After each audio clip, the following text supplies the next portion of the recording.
आदाब नमस्कार, मैं शाहिद उमैर। स्वागत है आप सभी का सियासत टीवी के साउथ इंडिया एक्सप्रेस में। आइए देखते हैं मुख्य समाचार। बड़ी संख्या में राज्य सरकार के कर्मचारी जो जियो 317 के शिकार हुए हैं, जिसके तहत कर्मचारियों को उनके स्थानीय जिलों में पोस्टिंग से विस्थापित किया गया था, उन्होंने आज गांधी भवन में एक बड़ा विरोध प्रदर्शन किया और सरकार से उनके मुद्दे का समाधान करने की मांग की। सभी जिलों से आए प्रदर्शनकारियों ने गांधी भवन को घेर लिया, जिससे नामपल्ली रोड पर यातायात में भारी बाधा उत्पन्न हुई। गांधी भवन पर बड़ी संख्या में पुलिसकर्मी तैनात किए गए। जियो 317 पीड़ितों के अनुसार मुख्यमंत्री ए रेवंत रेड्डी ने विधानसभा चुनाव के दौरान उन्हें आश्वासन दिया था कि कांग्रेस पार्टी राज्य में सरकार बनाने के 48 घंटे में उनके मुद्दे का समाधान करेगी। हालांकि कांग्रेस पार्टी के सत्ता में आने के 10 महीने बाद भी यह मुद्दा अनसुलझा रहा। जियो 317 पीड़ितों ने सरकार से अतिरिक्त पद सृजित करने की मांग की और वे अपने स्थानीय जिलों में पोस्टिंग चाहते थे।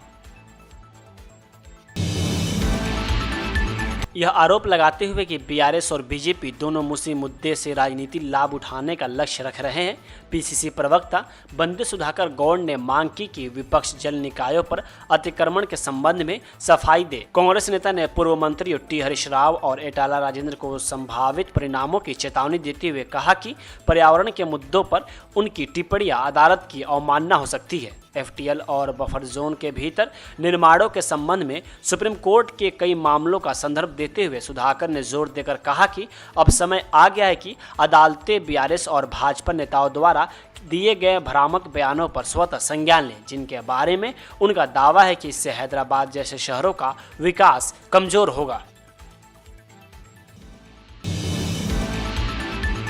तेलंगाना प्रेसिडेंट कांग्रेस कमेटी अध्यक्ष महेश कुमार गौड़ ने कांग्रेस कार्यकर्ताओं से विपक्षी प्रचार का मुकाबला करते हुए सरकार समर्थक प्रचार को बढ़ावा देने के लिए सभी सोशल मीडिया प्लेटफॉर्मों का प्रभावी ढंग से उपयोग करने का आग्रह किया है। गांधी भवन में सरकारी निगम अध्यक्षों की बैठक को संबोधित करते हुए टीपीसीसी अध्यक्ष ने विपक्षी दलों द्वारा फैलाई जा रही गलत सूचना का खंडन करने की आवश्यकता पर जोर दिया, जिसके बारे में उनका दावा है कि इससे सरकार, मुख्यमंत्री और विभिन्न मंत्रियों के बारे में लोगों में भ्रम पैदा हो रहा है। उन्होंने कहा कि कांग्रेस ने सत्ता में आने के बाद से कई कल्याण और विकास कार्यक्रम शुरू किए हैं, जिसमें कृषि ऋण में 2 लाख रुपए माफ करने की ऐतिहासिक योजना भी शामिल है। महेश कुमार गौड़ ने कहा, देश में किसी अन्य राज्य सरकार ने इतने बड़े पैमाने पर पहल नहीं की है और यह महत्वपूर्ण है कि इन उपलब्धियों को जनता तक व्यापक रूप से पहुंचाया जाए।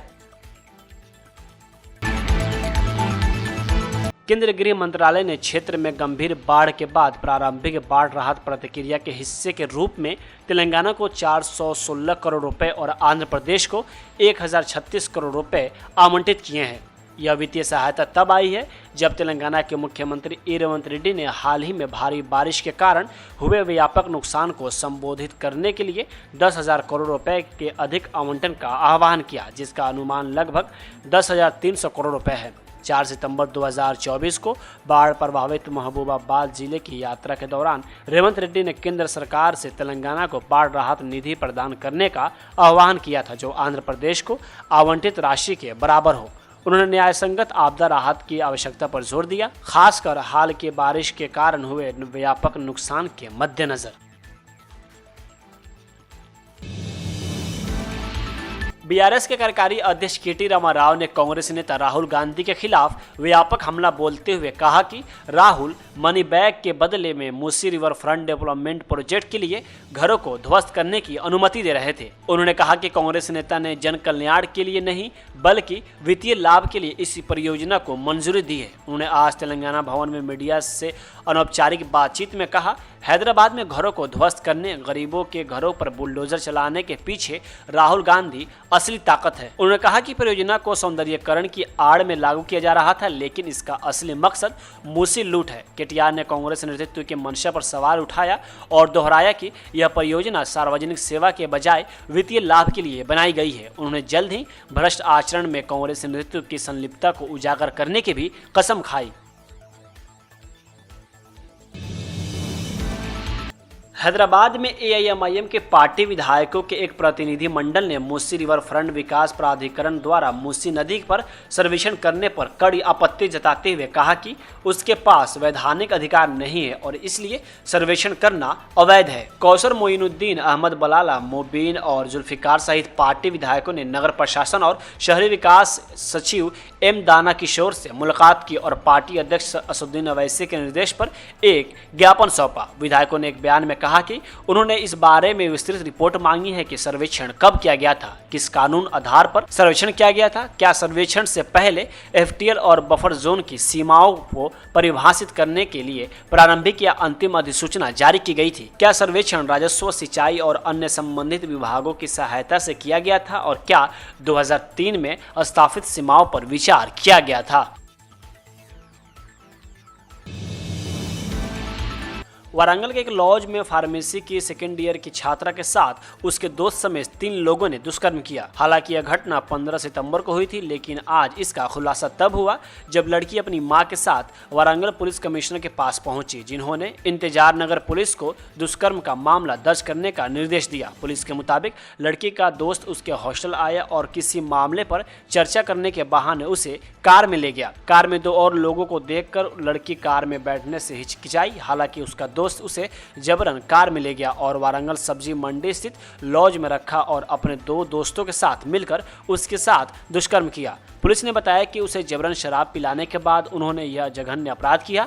घटना के तुरंत बाद लड़की अपने परीक्षाओं के कारण पुलिस में शिकायत दर्ज नहीं करा सकी। आज से दशहरा उत्सव की छुट्टियां शुरू होने के कारण वह भूपापल्ली स्थित अपने घर पहुंची और अपनी मां को मामले की जानकारी दी। लॉज में दर्ज आधार कार्ड की जानकारी के आधार पर पुलिस ने लड़की के दोस्त और उसके साथी को हिरासत में लिया है। मामले में दूसरे आरोपी की तलाश जारी है। पुलिस ने लड़की से और जानकारी जुटाने के लिए उसे भरोसा सेंटर में शिफ्ट कर दिया गया है।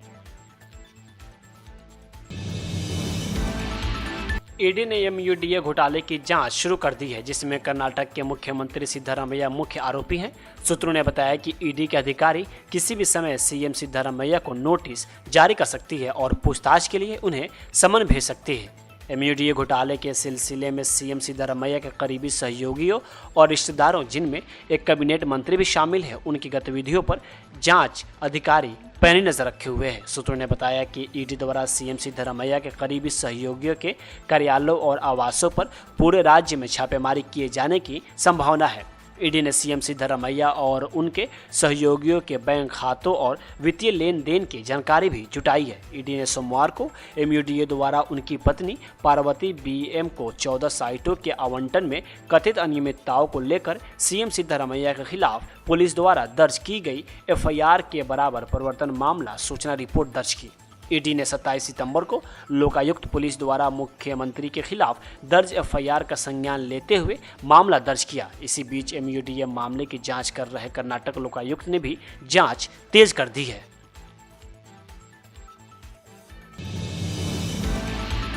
केंद्रीय मंत्री और कर्नाटक के पूर्व मुख्यमंत्री एच.डी. कुमारस्वामी ने आज राज्य सरकार पर मुडा घोटाला मामले में अधिकारियों का दुरुपयोग करके मुख्यमंत्री सिद्धरामैया को बचाने का आरोप लगाया। उन्होंने सिद्धरामैया की पत्नी द्वारा 14 साइटों को सरेंडर करने को भी ध्यान भटकाने की एक चाल बताया। उन्होंने कहा, सिद्धरामैया के परिवार द्वारा 14 साइटों को सरेंडर करना सिर्फ एक चाल है। सिद्धरामैया के परिवार को बचाने में अधिकारियों की संलिप्तता बहुत स्पष्ट है। मुड्डा मामले में सरकार जिस तरह से काम कर रही है, उससे साबित होता है कि वे अधिकारियों का दुरुपयोग करके सिद्धरामैया को बचाने की कोशिश कर रहे हैं।